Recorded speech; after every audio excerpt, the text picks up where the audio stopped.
Korang akan suka cerita ni kalau korang pernah tengok filem-filem macam Panic Room.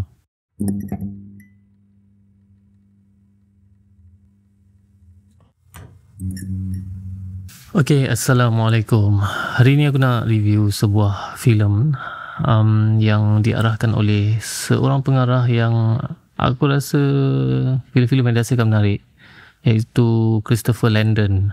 Salah satu filem yang aku ingat paling last aku tonton last time adalah We Have a Ghost. So filem terbaru ni tajuk dia Drop. Diarahkan oleh Christopher Landon juga, dengan genre misteri, thriller, suspense, yang mengisahkan tentang seorang perempuan. Dia ni janda, ada seorang anak lelaki kecil lagi. So dalam proses untuk berkenalan dengan seorang lelaki untuk nak date dengan seorang lelaki. So dia berkenalan dengan lelaki ni dalam satu apps, macam apps apa dia panggil tu, macam Tinder punya apps lah. So apa yang jadi malam tu, dia baru nak date first time dengan lelaki yang dia kenal ni lah, dekat satu tower makan malam, dekat satu hotel, restoran mewah dekat atas menara macam tu. So bila dia sampai dekat sana, dia jumpa dengan lelaki ni. Tapi sebelum dia jumpa tu, dia ada jumpa beberapa orang dalam restoran tersebut. So individu-individu ni sebenarnya ada perempuan, ada connection, emotion connection dengan perempuan ni. So perempuan ni dia tinggalkan anak dekat rumah, ada pembantu, tak silap aku adik dia kot, adik atau kakak dia jaga anak, tolong jagakan anak dia malam tersebut. Apa yang jadi malam tu, masa dia tengah makan ni, dia dapat message misteri daripada satu macam apps ataupun satu feature kat phone dia yang dipanggil sebagai Drop. So message ni dihantar oleh orang-orang yang berdekatan. Dia macam kalau korang pernah guna iPhone, korang tahu AirDrop kan. Drop ni konsep yang sama lah. Orang boleh hantar file between orang sekeliling dekat kawasan situ, ada radius dia lah. So perempuan ni secara misterinya dia terima mesej-mesej yang sebenarnya mula-mula dianggap sebagai satu jokes, satu gurauan, tapi lepas tu makin lama dia rasa makin takut dengan mesej-mesej tu, ada ancaman dan sebagainya lah. Dan paling teruk sekali lepas tu, dia dapat tahu yang anak dia turut diancam dekat rumah. So benda yang gila ni terjadi kat perempuan tu pada malam yang sama, dekat lokasi di mana dia tengah berjumpa dengan lelaki ni, lelaki yang dia baru jumpa for the first time. So malam tu semua orang sekeliling dia dekat restoran tu suspek. Dia tak tahu siapa yang punya kerja. Kadang-kadang dia rasa boyfriend dia ni yang tengah baru first time date ni, kadang-kadang dia rasa budak waiter. Habis semua orang kat restoran tu dia rasa suspek, sebab dia tak tahu siapa punya kerja.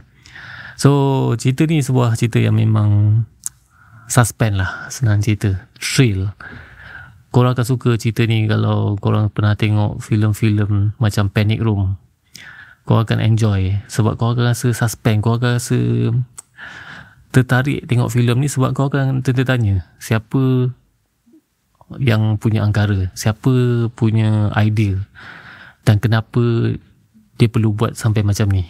So benda-benda tu akan sentiasa bermain-main, berpusing-pusing kat fikiran korang sepanjang korang tengok filem ni. Itu yang buatkan cerita ni menarik.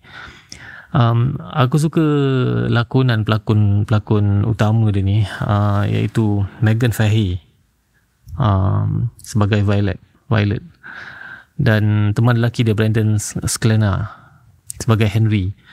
Dua watak ni mainkan peranan. Dia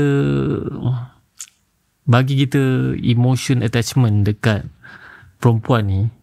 Dia kala dia sedang berusaha untuk develop satu hubungan baru lah dengan lelaki ni, tapi dalam masa yang sama ada rintangan yang terpaksa tempuh. Ada satu aspek yang dia terpaksa kejar, cari, dikala dia baru first time date dengan lelaki yang dia rasa ada harapan lah untuk dia bersama. So sebuah filem yang menarik untuk kau tonton kalau kau suka cerita thriller, cerita misteri, cerita suspense yang akan drag korang sampai ke hujung cerita, yang akan buatkan korang rasa mungkin dia ni kot yang buat, mungkin dia ni kot yang punya kerja. Kau akan terhibur lah tengok cerita ni. Aku suka ada beberapa aspek dalam filem ni yang aku nampak sesuatu yang unik, especially bila dia bermain dengan lighting. Camera work aku tak payah cakap lah. Aku rasa Christopher Landon punya movie normally dia akan bawa kita dengan satu visual work yang sangat baik, sangat menarik. Tapi dalam cerita ni aku tertarik dengan ada beberapa scene yang dia main dengan lighting. Perempuan ni dalam, tahu aku rasa tu macam satu practical effect kot. Aku tak rasa tu macam CGI. Tiba-tiba dalam restoran dekat rumah ke apa, aku tak ingat, tapi lighting semua padam, tinggal dia satu je. Lepas tu dia zoom out kamera tu, nampak macam ada benda yang disampaikan. Daripada sudut visual tu ada benda lain yang cuba disampaikan selain apa yang kita nampak. Seolah-olah nak dia membayangkan yang perempuan ni, walaupun dia ada orang sekeliling dia, ada ramai orang kat restoran tu, tapi sebenarnya dia rasa dia tak boleh nak buat apa. Dia rasa dia seperti dalam dalam satu ruang yang kecil, yang sempit. Dia tak boleh nak buat apa-apa, tak boleh nak minta tolong siapa-siapa. Ada bayangan yang cuba disampaikan daripada sudut-sudut apa, bila dia main dengan lighting lah dalam filem ni. Aku suka ada few, aku rasa ada 2-3 macam tu. Anyway, kalau kau nak tonton filem ni baru lagi tayang kat Pawagam. Aku rasa dalam baru seminggu macam tu. Filem yang bertajuk Drop. Dan macam biasa, rating untuk filem ni korang akan dapat tengok dekat website aku, www.kotaknyaman.com. Dekat sana korang boleh review juga, korang boleh bagi rating juga.